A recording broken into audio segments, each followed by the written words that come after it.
θα τολμώ να πω πέραν από σύντροφο και φίλο, τον Στέφανο Τζουμάκα. Κύριε Τζουμάκα, καλημέρα. Καλημέρα κύριε Στρατάκη. Τι κάνουμε? Ο δρόμος επιστροφής μακρύς, σύντομος, δελεαστικός, γιατί το δρόμο της επιστροφής είδα ότι στο δρόμο της επιστροφής βρεθήκατε. Ανακοινώθηκε ότι και εσείς και άλλα στελέχη που είχαν διαφωνήσει, είχαν διαφοροποιηθεί το προηγούμενο διάστημα, επιστρέφετε στον ΣΥΡΙΖΑ να ενώσετε δυνάμεις στην νέα πορεία που όλοι ελπίζουμε ότι θα υπάρχει από εδώ και πέρα. Ναι. Μην περιμένετε ερώτηση. Εδώ ο Τζουμάκας δεν χρειάζεται ερωτήσεις. Να είστε καλά. Κοιτάξτε, είμαστε σε μια πολύ δύσκολη κατάσταση, διότι ο ΣΥΡΙΖΑ έχει υποστεί μια κρίση αξιοπιστίας, μια κρίση εμπιστοσύνης, διότι ας πούμε για μια περίοδο υπέστη μια τεράστια φθορά από πολιτικές και πρόσωπα που δεν έχουν καμία σχέση με τις αξίες και τις αρχές της αριστεράς. Αυτό ήταν ένα φαινόμενο, ένα σύμπτωμα. Δηλαδή αυτή η προηγούμενη ηγεσία του ΣΥΡΙΖΑ δεν ήρθε ξαφνικά. Αποτελεί ένα σύμπτωμα ότι ο ΣΥΡΙΖΑ ως χώρος και ως άνθρωποι και ως αγωνιστές έχουν σοβαρά θέματα συγκρότησης, πολιτικής και κοινωνικής συνείδησης, αρχών. Δηλαδή πώς επιλέγεις, ας πούμε, πολιτικές και πρόσωπα. Οι πολιτικές και πρόσωπα έχουν σχέση με αρχές. Έχουν σχέση με το τι θέλεις να κάνεις σε μια κοινωνία, σε μια χώρα, σε έναν κόσμο που βρίσκεται σε τέτοια μεγάλη κρίση και σε τέτοιες μεγάλες αναμετρήσεις. Και εδώ υπήρχε μεγάλο έλλειμμα στο ΣΥΡΙΖΑ. Λοιπόν, και πάρα πολλοί άνθρωποι πολύ καλόπιστοι δεν είχαν αντιληφθεί επιτίδιους και τυχοδιώκτες. Γιατί αυτό είναι ένα σύμπτωμα στις πολιτικές και κοινωνικές δυνάμεις που αποτελούν μέρος της κοινωνίας. Έτσι. Άφησε τα περιθώρια όμως ο ΣΥΡΙΖΑ, έτσι θεωρείται? Ναι, όχι γενικά ο ΣΥΡΙΖΑ. Λοιπόν, στελέχη και πρόσωπα γνωστά στο ΣΥΡΙΖΑ που ακόμα εξακολουθούν και υπάρχουν και απλώς έκαναν την αυτοκριτική του στα λόγια. Ενώ οι αξίες ασκούνται στην πράξη. Και χρειαζόμαστε λοιπόν για την ανασύνταξη αυτοκριτική στάση. Έπρεπε να πάμε, κύριε Τζουμάκα, σε εκλογές. Μιλάμε τώρα για τις πρώτες εκλογές πριν από 2 χρόνια. Να υπάρξει πρώτη διάσπαση με την αριστερά, να ξαναπάμε τώρα και να δούμε τις ανατροπές. Δηλαδή μέσα από μια εκλογική διαδικασία έπρεπε να φανερωθούν αυτές οι αδυναμίες ενδεχομένως. Μήπως πρέπει να το δούμε πιο βαθιά αυτό το ζήτημα? Ναι, κοίταξε να δείτε. Αυτό συνεχίζεται τώρα, ας πούμε. Για παράδειγμα, υπάρχει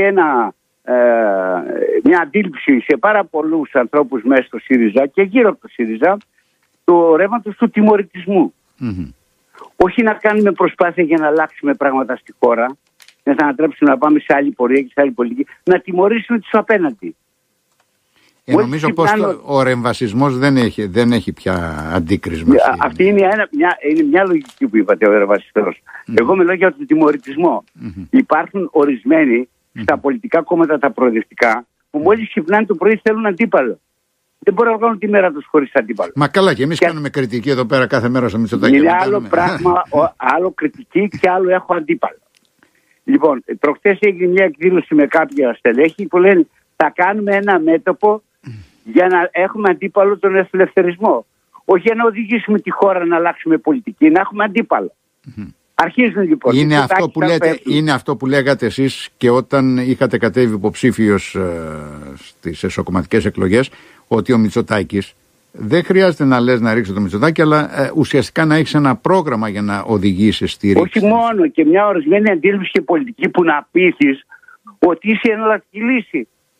Λοιπόν, όχι σηκώνουμε από το πρωί και έχω φθορά του αντιπάλου, καθιστάκι ο Μητσοτάκης ΑΕ και ο Μητσοτάκης και ο Άδωνης. Λοιπόν, αυτό είναι ένα ρεύμα τιμωρών, οι οποίοι δεν έχουν το ανάστημα να σηκωθούν και να πούνε μπρος να πάμε σε μια άλλη πολιτική. Βλέπετε να αλλάζει με τη νέα ηγεσία στο ΣΥΡΙΖΑ? Όχι, αυτό θέλει πολύ μεγάλη προσπάθεια. Εν πάση περιπτώσει, έστω η προσπάθεια βλέπετε να γίνεται. Έχει συντηρητικές δυνάμεις και δυνάμεις με ανεπάρκειες πολιτικές που δεν μπορούν να οδηγήσουν. Λοιπόν, αυτό το φαινόμενο ξεκίνησε του τιμωρητισμού από την Αμερική με τον Τραμπ. Πέρασε στη Λεπέν στη Γαλλία. Πέρασε στο Γερμανικό κόμμα που ήταν στο πίσω και ήρθε δεύτερο. Δηλαδή υπάρχουν κοινωνίες και δυνάμεις που θέλουν να τιμωρήσουν. Δεν βλέπουν ότι πρέπει να κάνουμε μεγάλες αλλαγές, να αλλάξουμε πορεία.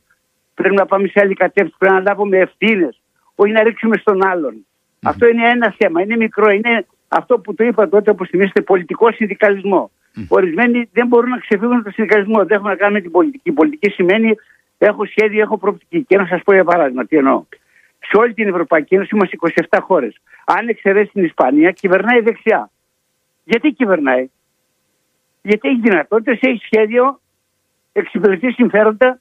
Πού είναι η προοδευτική παράταξη, η εναλλακτική στρατηγική, κέντρο-αριστερά ή αριστερά? Πουθενά.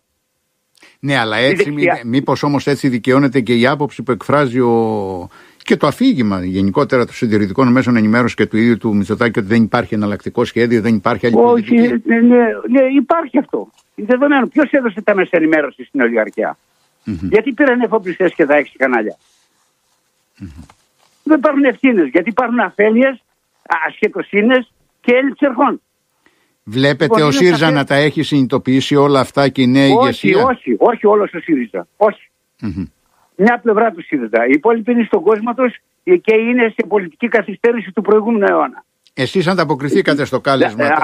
Ακούστε, όχι μόνο στο προηγούμενο αιώνα, στο προηγούμενο κοινωνικό και οικονομικό σύστημα, όπως ξέρετε, κύριε Στρατέκη, η ανθρωπότητα πέρασε μέχρι τώρα 3 κοινωνικά και οικονομικά συστήματα. Τη δουλεία, που κράτησε πάνω από 10.000 χρόνια, και την επανάσταση κυρίως την έκαναν οι πλούσιοι της εποχής που ήταν οι φεουδάρχες και φέραν τη φεουδαρχία που κράτησε σχεδόν 2.000 χρόνια. Και μετά την επανάσταση την κάνουν οι πλούσιοι της εποχής, η αστική τάξη στη Γαλλία, και έχουμε 335 χρόνια καπιταλισμό, ένα νεαρό σύστημα.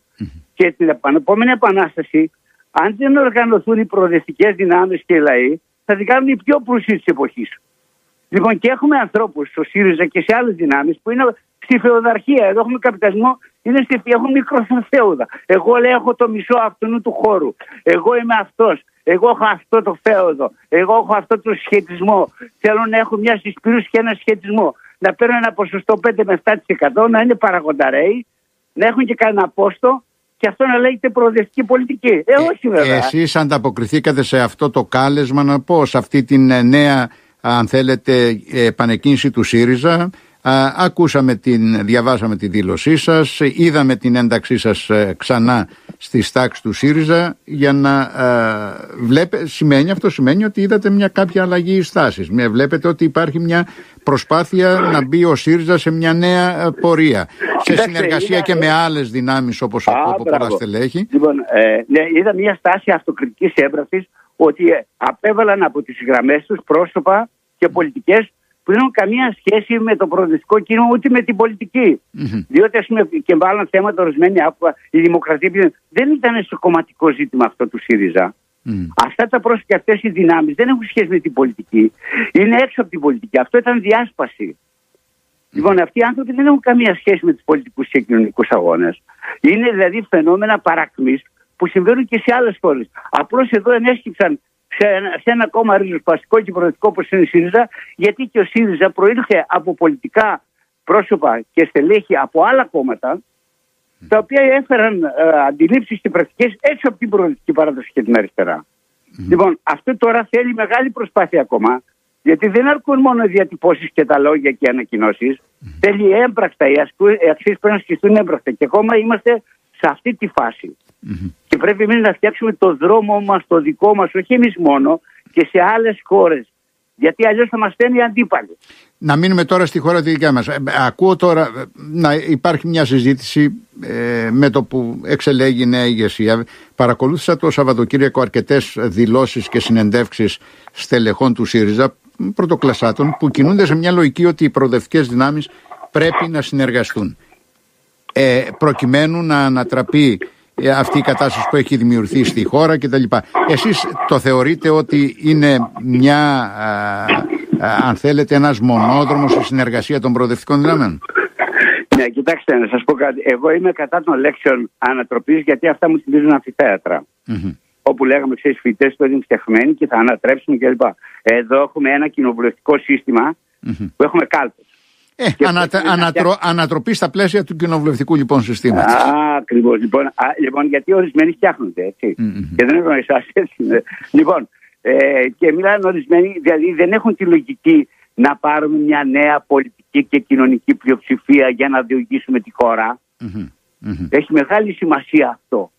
Έχουν τη λογική του σχετισμού των δυνάμεων, να αυξήσουν το ποσοστό μου δηλαδή. Είμαι αντίθετος με αυτό και έχουμε κάνει συγκρούσεις αρκετές στο ΣΥΡΙΖΑ, όπως και γενικότερα στην πολιτική. Όχι κύριε, δεν θέλω να αυξήσω το ποσοστό μου. Θέλω να αλλάξω την κατάσταση. Θέλω να οδηγήσω την άλλη πλευρά σε ήττα. Θέλω στις κάλπες το βράδυ να είναι νικηφόρα πολιτική, η πολιτική του προοδευτικού κινήματος. Όχι να αλλάξω το ποσοστό μου. Ξέρεις τι σημασία έχει αυτό. Ορισμένοι θέλουν να αλλάξουν, να βελτιώσουν τα ποσοστά τους, να αυξήσουν τις έδρες τους. Γιατί αυτό συμβαίνει γύρω στα 70 χρόνια στην προοδευτική παράταξη. Όπως γίνεται στα συνδικάτα. Πόσους αντιπροσώπους πήρες, τι συσχετισμό έχεις, πόσους έχεις, όχι ποια πολιτική κάνεις, τι λέει η ελληνική κοινωνία. Για μένα το πρώτο θέμα που το υπονοήσατε και σωστά το υπονοήσατε είναι ότι 2 εκατομμύρια άνθρωποι δεν πήγαν να ψηφίσουν. Ξέρετε τι είπανε? Άντε παραπέρα και ΣΥΡΙΖΑ και Νέα Δημοκρατία και ΚΚΕ και όλοι σας. Λοιπόν, επίσης οι νέοι κάτω από 40 χρονών μόλις ακούν για πολιτική, βλέποντας αυτές τις αθλειότητες του ΣΥΡΙΖΑ, λένε μακριά, ούτε να ακούμε. Άρα λοιπόν σημαίνει ότι πρέπει να πείσω ότι εδώ έχουμε μια νέα πολιτική κατάσταση και στον χώρο του ΣΥΡΙΖΑ, που δεν είναι και εύκολο, γιατί όλοι αυτοί που φέραν την προηγούμενη ξεφτύλα είναι εδώ. Και δεν κάνει κανένας αυτοκριτική. Ποια είναι τα βήματα που πρέπει να κάνει κατά την άποψή σας ο νέος πρόεδρος του κ. Φάμελ? Ορισμένοι να σιωπήσουν, γιατί έχουν ευθύνες, παρά να σηκώνουν το δάχτυλο. Ένα.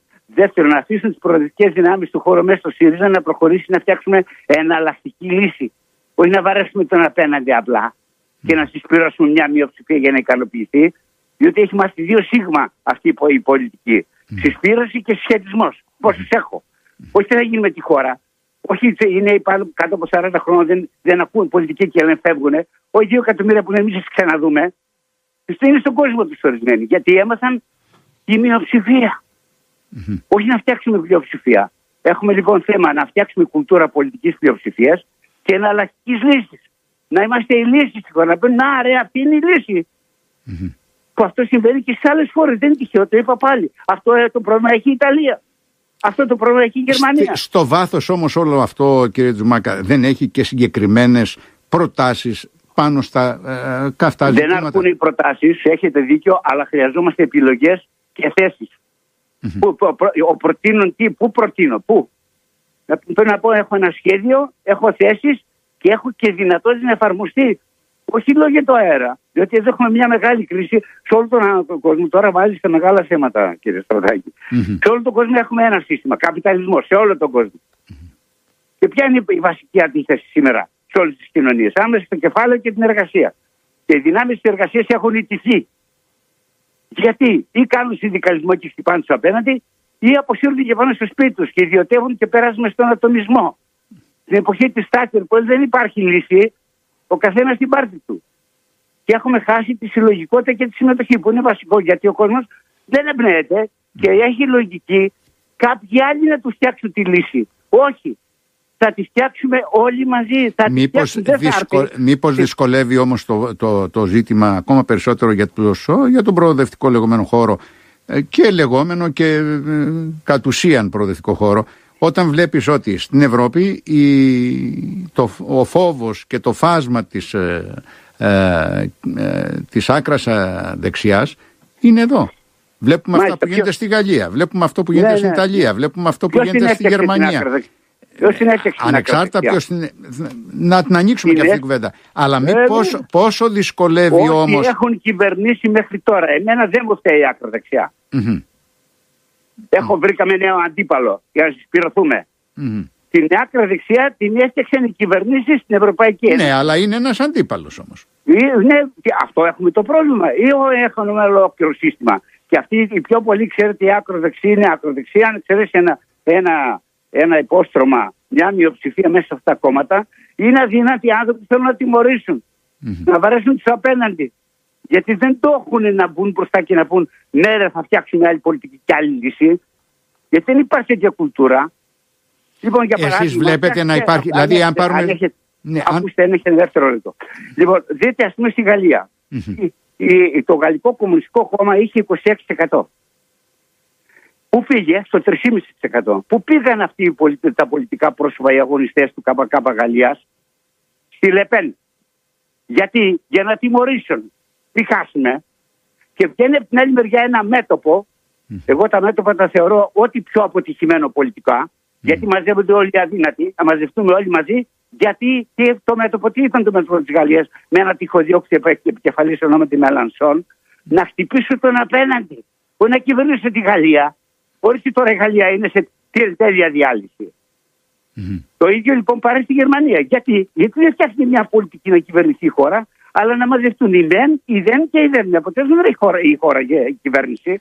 Γιατί το πρώτο θέμα είναι η χώρα να έχει κυβέρνηση. Είναι το πρώτο των πρώτων. Λοιπόν, άρα εσείς προτείνετε για να καταλήγουμε... Δεν προτείνω, παίρνω θέση. Τα συνδικάτα προτείνουν. Παίρνετε θέση. Εν πάση περιπτώσει, ότι θα πρέπει πρώτα να πείσεις για το πρόγραμμά σου, για τις προθέσεις σου, για τη θέση σου. Όχι, πρώτα πρέπει να έχεις πρόγραμμα. Όχι, πρέπει να φτιάξεις εσύ πρόγραμμα, να έχεις ηγεσία που να πείθει. Και όχι αέρα πατέρα και διάφορους μικροπαραγονταρέους και ξέρεις ποιος είμαι εγώ και θα σου δείξω εγώ. Και τέτοιες ανοησίες. Λοιπόν, θέλουμε δηλαδή υπεύθυνη ηγεσία, συγκροτημένη, που να πει θα οδηγήσω τη χώρα, έχω αυτή την πολιτική και έχω αυτό το σχέδιο. Και να πείσει και να συγκεντρώσει δυνάμεις. Σε αυτή τη λογική έχετε δίκιο ότι δεν αρκούν οι συνεργασίες, γιατί εγώ είμαι υπέρ των συνεργασιών, όχι των μετώπων. Τι είναι το μέτωπο? Θα μαζευτούμε όλοι ο ένας απέναντι στον άλλον για να χτυπήσουμε τον άλλον. Ή να φτιάξουμε ένα πόλο. Τι είναι ο πόλος? Από τη φυσική μειοψηφικό φαινόμενο. Είναι ορισμένοι γεννημένοι στην αριστερά για τη μειοψηφία. Ξυπνάνε να είναι μειοψηφικοί. Δεν μπορούν την πλειοψηφία. Γιατί έμαθαν να έχουν ένα μικρό χώρο, να φτιάχνουν τα πανό, να πάμε στο πολιτικό. Ωραία. Κατανοητή πλήρως θέση σας περί μετώπων κτλ. Να το κάνω πιο λιανά. Πιο λιανά. Θα μπορεί δηλαδή να ξαναβρεθεί. Αναφέρατε πριν τη διάσπαση της αριστεράς. Λοιπόν, πρέπει να ξαναενωθεί η αριστερά. Όλοι μαζί. Και το ΚΚΕ μέσα. Και το ΚΚΕ. Ο ΚΚΕ δεν θέλει. Αλλά να έχουμε συνεργασία. Με δυνάμεις δημοκρατικές πολιτικές να έχουμε συνεργασία. Δεν πρόκειται να. Θα βλέπατε δηλαδή ένα ΣΥΡΙΖΑ τώρα που να επιστρέφουν στελέχοι που έχουν ενταχθεί στην αριστερά? Όχι να επιστρέφουν. Αυτά δεν μου αρέσουν εμένα. Να κάνουμε συζητήσεις για να συνενωθούμε. Εντάξει, το θέτετε σε μια βάση.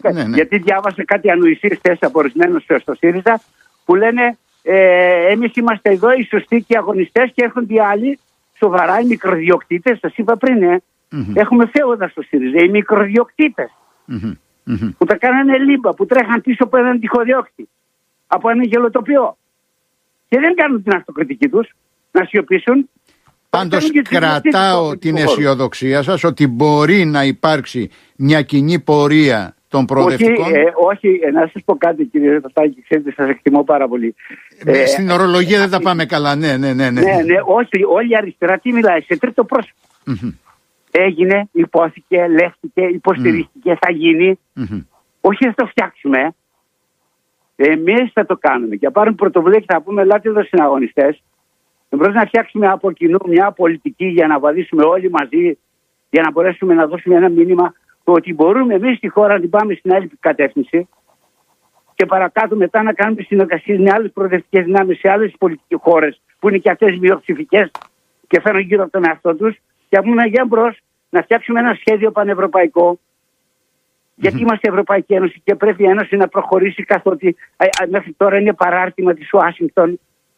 Και έχουμε ένα πρόβλημα ότι η Δύση θέλει να κάνει πόλεμο με τις αναπτυσσόμενες χώρες των BRICS που από εκεί είναι 7,5 δις ολόκληρη ανθρωπότητα και από εδώ είμαστε 950 εκατομμύρια σε παρακμή και έρχεται ο Μεν Τραμπ και λέει εμπορικό και οικονομικό πόλεμο δασμούς και θα στακίσουμε για να ανασκάμουμε αυτή η στρατηγική του προστατευτισμού, να προστατευτούμε εμείς απέναντι από την υπόλοιπη ανθρωπότητα, να μην έχουμε δηλαδή πολυμερές ελεύθερο εμπόριο και ένα μέρος πολύ χειρότερο από τον Τραμπ που θέλει πόλεμο με όπλα. Το Δημοκρατικό Κόμμα, το βαθύ κράτος της Αμερικής θέλει πόλεμο και είναι του Δημοκρατικού Κόμματος.